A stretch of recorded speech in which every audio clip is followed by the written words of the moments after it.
Hi everyone.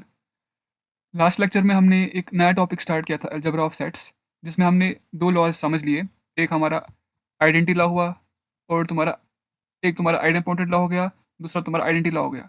इस lecture में हम फर्दर लॉज देखेंगे विद प्रूफ्स। तो आइए इस लेक्चर को स्टार्ट करते हैं।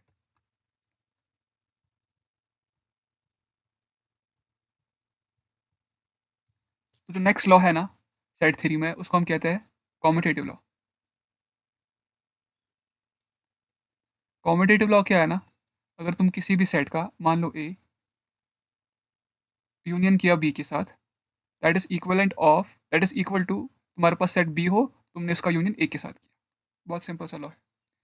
दूसरा क्या है, अगर तुम्हारे पास एक सेट ए है, तुमने उसका इंटरसेक्शन बी के साथ किया, दैट इज इक्वेलेंट टू तुम्हारे पास सेट बी था, तुमने उसका इंटरसेक्शन ए के साथ किया।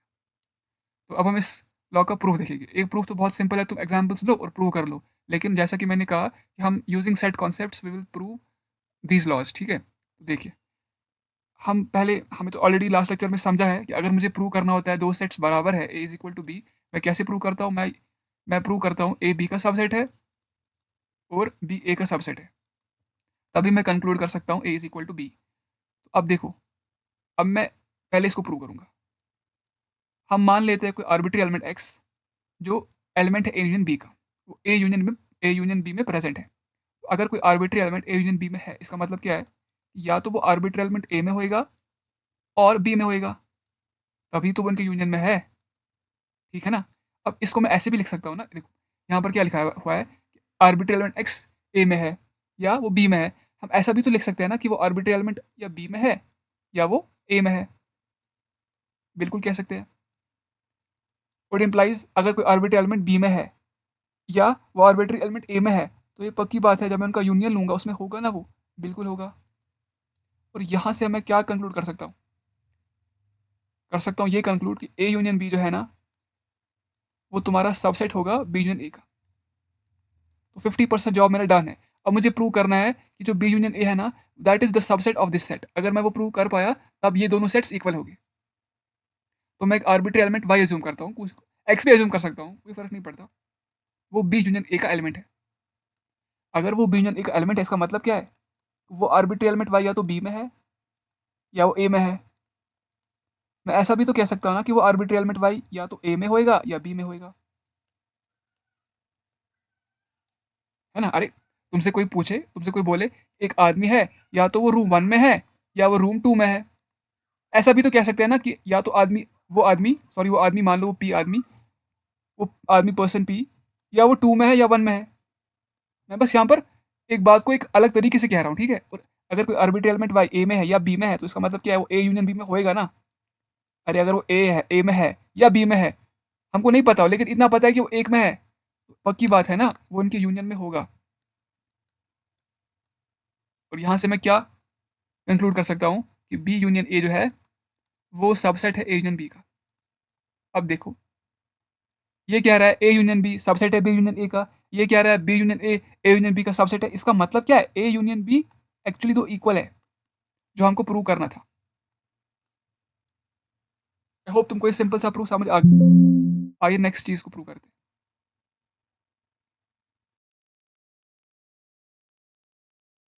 नेक्स्ट लॉ क्या है, मतलब कॉम्पिटेटिव लॉ ही है वो, लेकिन ये यूनियन के लिए जो अभी हमने प्रूव किया ना, यूनियन का कॉम्पिटेटिव, ये competitive law union of sets के लिए था।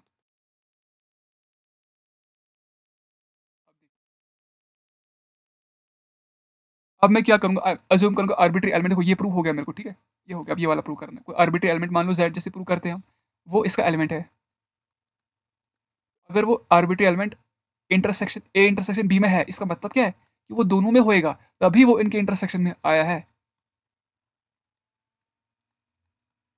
और इसको इसको एक अलग तरीका लिखने का क्या है, देखो ये है जेड बिलोंग्स टू बी और जेड बिलोंग्स टू ए। और अगर कोई आर्बिट्री एलिमेंट जेड बी में भी है और वो आर्बिट्री एलिमेंट ए में भी है, तो ये डेफिनेटली श्योर है कि वो बी इंटरसेक्शन ए में होएगा। अब देखो, अगर कोई arbitrary element Z intersection B में है और वही जेड इसमें भी है, तो यहाँ से मैं कंक्लूड कर सकता हूँ ना कि ए इंटरसेक्शन बी जो है, वो सबसेट है बी इंटरसेक्शन ए का।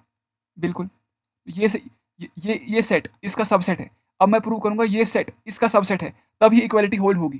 ठीक है, देखिए, आर्बिट्री एलिमेंट मानते हैं वाई, जो बी इंटरसेक्शन ए में है, अगर वो बी इंटरसेक्शन ए में है तो डेफिनेटली श्योर हूँ कि वो आर्बिटल एलिमेंट बी में भी होएगा और वो आर्बिटल ए में भी होएगा। और इसको ऐसे भी लिख सकते हैं ना कि वो ए में भी होएगा, बी में भी होएगा। और अगर आर्बिट्री एलिमेंट कोई ए में है और वही आर्बिट्री एलिमेंट बी में भी है तो डेफिनेटली श्योर हूँ मैं कि वो ए इंटरसेक्शन बी में होएगा। और यहाँ से मैं क्या कंक्लूड कर सकता हूँ कि B intersection A that is subset of A intersection B. और यहाँ से मैं क्या कंक्लूड करूँगा, A intersection B is equal to B intersection A. तो कॉम्यूटेटिव लॉ समझ आ गया होगा और इसका प्रूफ भी बहुत सिंपल है। अब देखो,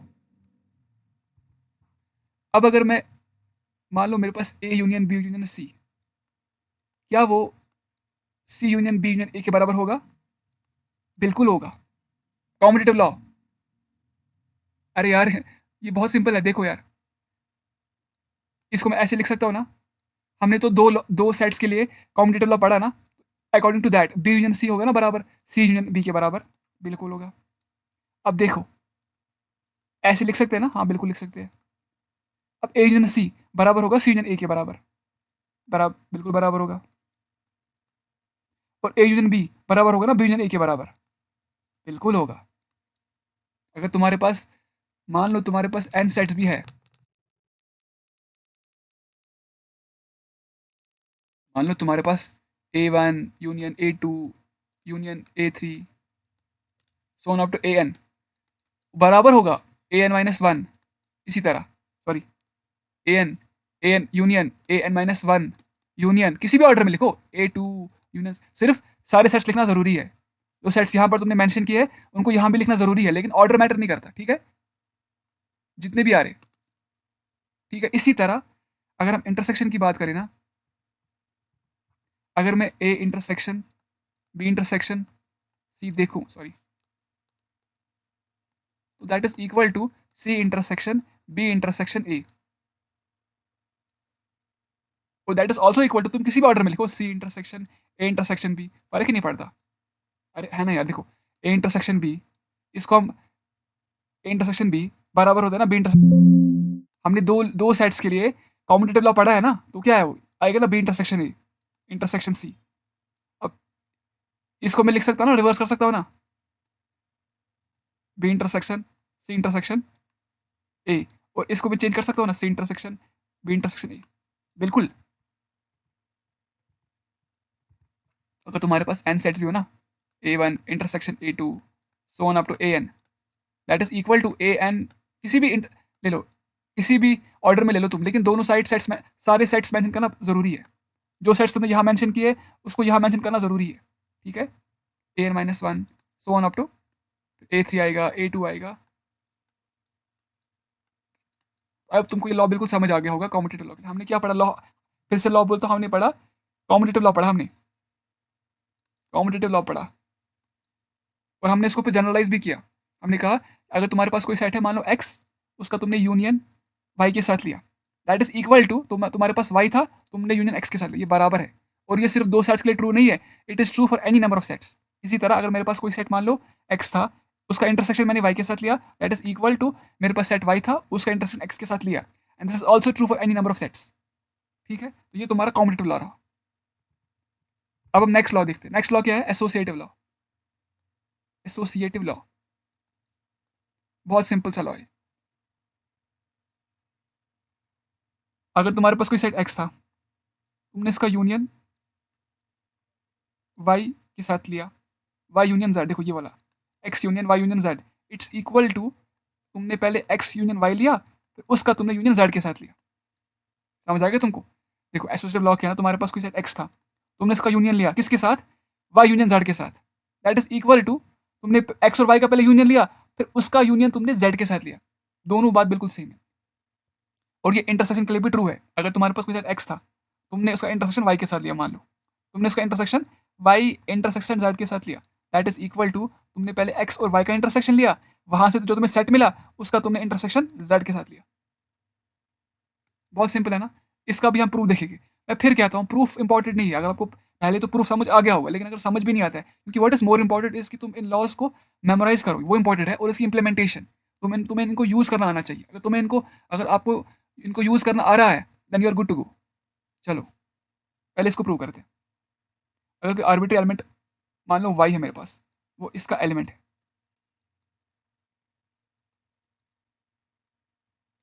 ठीक है। इसका मतलब क्या है, आर्बिट्री एलिमेंट y इन, या तो देखो, या वो x में होगा, और या वो y यूनियन z में होगा। वही कह रहा है ना, बिल्कुल। यहां से हम लिख सकते हैं ना ऐसा, y x में है, और अब क्या रहा है, arbitrary element y union z में है, इन दोनों सेट्स एक में है, यानी ऐसे खोलेंगे इसको, y और वो आर्बिट्री एलिमेंट, सॉरी, z में है, बिल्कुल है। अब देखो, हम ऐसे भी तो लिख सकते हैं ना कि वो आर्बिट्री एलिमेंट y या x में है, और वो इस y में है, या वो z में है। समझ आ गया ना?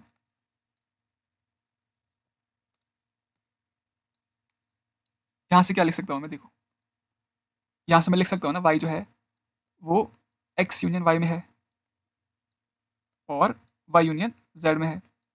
समझ आ रहा है? अरे आर्बिट्री एलिमेंट y या x में है या y में है, तो इनके यूनियन में होगा ना। इसी तरह ये तो हम तुमने वही लिखा। अब यहाँ से क्या बोल सकते हो तुम, ये क्या रहा है, आर्बिट्री एलिमेंट y या इस सेट में प्रेजेंट है या इस सेट में प्रेजेंट है, तो मतलब इनके यूनियन में होगा ना, इनके यूनियन में होगा। और यहाँ से तुम कंक्लूड क्या कर सकते हो, ये कह रहा है कि y एलिमेंट है x union y union z का, और ये कह रहा है arbitrary element y x union y union z में प्रेजेंट है। यहाँ से हम प्रूव कर सकते हैं, यहाँ से हम कंक्लूड कर सकते हैं, जो x, सॉरी, जो x union y union z जो है वो इसका सबसेट है, x union y union z का। अब तुमको समझ आ गया, मैंने प्रूव कर दिया ये वाला सेट, ये वाला, सॉरी, ये वाला सेट इसका सबसेट है, ये प्रूव हो गया। अब मुझे प्रूव करना है ये वाला सेट इसका सबसेट है। अगर मैं प्रूव कर पाया तो दैट मीन इक्वालिटी होल्ड होती है। तो चलो वो प्रूव करते हैं। हम क्या अज्यूम करेंगे, देखो, हम अज्यूम करेंगे अब, देखो ये तुम्हारा, ये तुमने पहला प्रूव कर दिया। अब मैं अज्यूम करूंगा कोई आर्बिट्री एलिमेंट x जो प्रेजेंट है इस सेट में।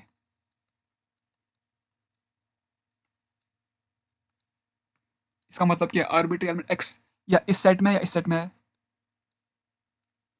या वो arbitrary element x union y में है, और वो आर्बिट्री एलिमेंट z में है। यहाँ से मैं क्या निकाल सकता हूँ, बोल रहा arbitrary element x union y में है, यानी वो एक में तो होएगा ना, बिल्कुल होएगा। ब्रैकेट्स का खास ख्याल रखो, ठीक है। अब इसको ऐसे अरे इसको ऐसे लिख सकता हूँ ना मैं, कि वो आर्बिट्री एलिमेंट या तो x में है, और वो या तो y में है या z में है। और यहाँ से मैं कंक्लूड क्या कर सकता हूँ, मुझे बोलो। वो आर्बिट्री एलिमेंट x या तो सेट x में है, और यहाँ से बोलो, ये कह रहा है आर्बिट्री एलिमेंट x या y में है या z में है, मतलब इनके यूनियन में होगा ना, बिल्कुल होगा। अब यहाँ से क्या मैं कंक्लूड कर सकता हूँ, कह रहा है आर्बिट्री एलिमेंट x या वो सेट x में है या वो इस सेट में है, मतलब इनके यूनियन में होगा ना, बिल्कुल होगा। और यहाँ से मैं क्या कंक्लूड कर सकता हूँ, x union y union z वो सबसेट है x union y union z का। और मुझे ये बोलो, सॉरी,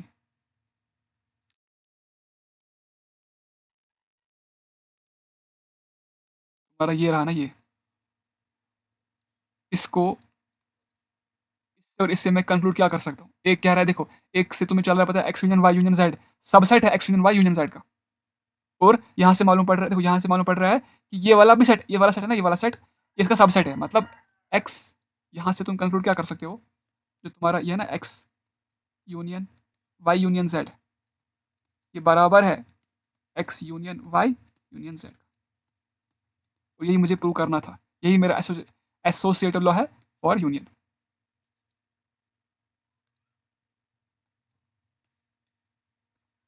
समझ आ गया ना? बहुत सिंपल सा प्रूव था। अब हम नेक्स्ट पार्ट देखते हैं एसोसिएटिव लॉ का। देखो दूसरा ये है, अब मुझे प्रूव करना है X intersection Y intersection Z is equal to X intersection Y intersection Z. आ गया ना समझ? अरे तुम्हारे पास एक्स एक सेट ऑलरेडी रेडी था और तुम्हारे पास दूसरे साइड से X Y intersection Z set ready है, तुमने इनका इंटरसेक्शन लिया, दैट इज इक्वल टू कि तुमने पहले एक्स और वाई का इंटरसेक्शन किया, फिर वहां से तो तुम्हें सेट मिला ना, तुमने उसका इंटरसेक्शन जेड के साथ किया। प्रूव देखते चलो। अब कोई आर्बिट्री एलिमेंट मान लो यू, वो एलिमेंट है इसका, ठीक है? अगर वो arbitrary element you set x में है और इनके इंटरसेक्शन में है, मतलब या वो एक्स मतलब वो सेट इन दोनों सेट्स के इंटरसेक्शन में है, मतलब वो आर्बिट्री एलिमेंट एक्स में भी होएगा एंड इस सेट में भी होएगा, ठीक है? और यहां से मैं कंक्लूड क्या कर सकता हूं? अगर वो वाई इंटरसेक्शन जेड में है, अरे वो बहुत सिंपल ही बात है ना, कोई आर्बिट्री एलिमेंट यू है, इनके इंटरसेक्शन में है, तो इसका मतलब है ना कि वो दोनों में होगा।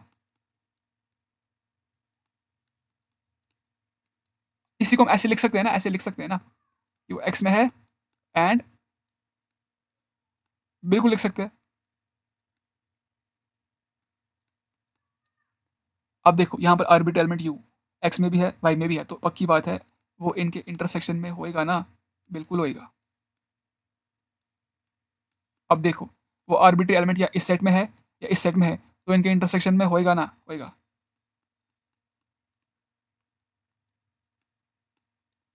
और यहां से क्या प्रूव होता है?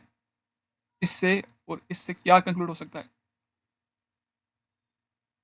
क्या वो कंक्लूड होगा कि X intersection Y intersection Z वो सबसेट है X intersection Y intersection Z का। कैसे सर, कैसे? अरे ऑलरेडी पढ़ा हुआ है ना, अगर एक्स आर्बिट्री एलिमेंट ए में है और तुमने प्रूव कर दिया वो आर्बिट्री एलिमेंट बी में भी है, तो यहाँ से मैं क्या कंक्लूड करूँ? ए बी का सबसेट है, सिंपल, ठीक है? अब मुझे प्रूव करना है, देखो एक 50% जॉब डन, ये मैंने प्रूव कर दिया कि ये वाला सेट इसका सबसेट है। अब मुझे प्रूव करना है ये वाला सेट इसका सबसेट है। वो कैसे करूँ? अब करते हैं ना, अब उसको देखो। तो मैं मानूंगा क्या? एक आर्बिट्री एलिमेंट, देखो वाई मान लो वो इस सेट में प्रेजेंट है। अगर वो इस सेट में है और इस सेट में भी है, तो वो इसमें भी होएगा और वो वाई इसमें भी होएगा। यहां से कंक्लूड क्या करूं कि वो आर्बिट्री एलिमेंट वाई अगर एक्स इंटरसेक्शन वाई में है, तो वो एक्स में भी होएगा एंड वाई में भी होएगा। अब यहां से हम क्या लिख सकते हैं? ऐसे लिख सकते हैं ना,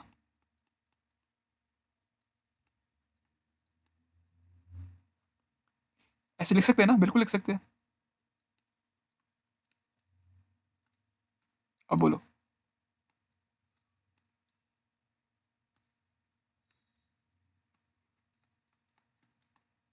ये कह रहा है कोई arbitrary element Y set Y में है और वही आर्बिट्री एलिमेंट जेड में भी है, तो ये definitely I am sure I can say that कि वो arbitrary element Y intersection Z में होएगा। अब यहाँ से मैं क्या लिखूँ? एक वाई अगर सेट एक्स में है और वही वाई वाई इंटरसेक्शन जेड में है, तो यहाँ से है ना श्योर कि मैं वो आर्बिट्री एलिमेंट इनके इंटरसेक्शन में होएगा, बिल्कुल।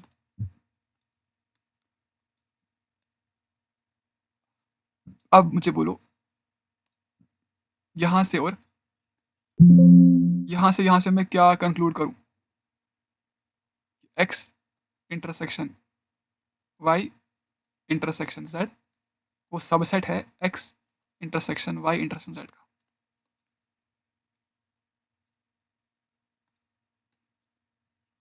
और तुम्हारा ये वाला रिजल्ट किधर गया?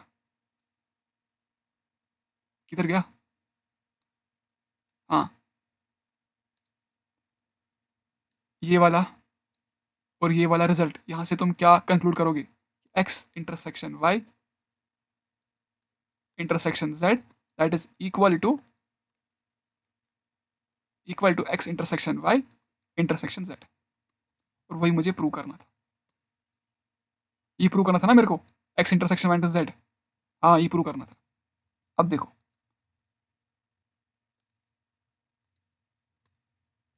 ये हमने क्या देखा, एसोसिएटिव। ये हमने देखा एसोसिएटिव।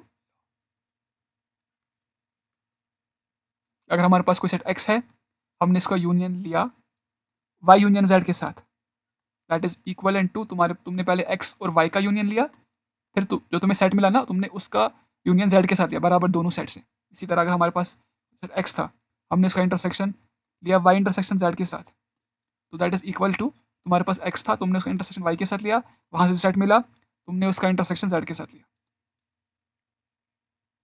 आई होप तुमको ये एसोसिएटिव लॉ समझ आ गया होगा। इस लेक्चर के लिए इतना ही रखते हैं। आई होप तुमने लेक्चर को पसंद इंजॉय किया होगा।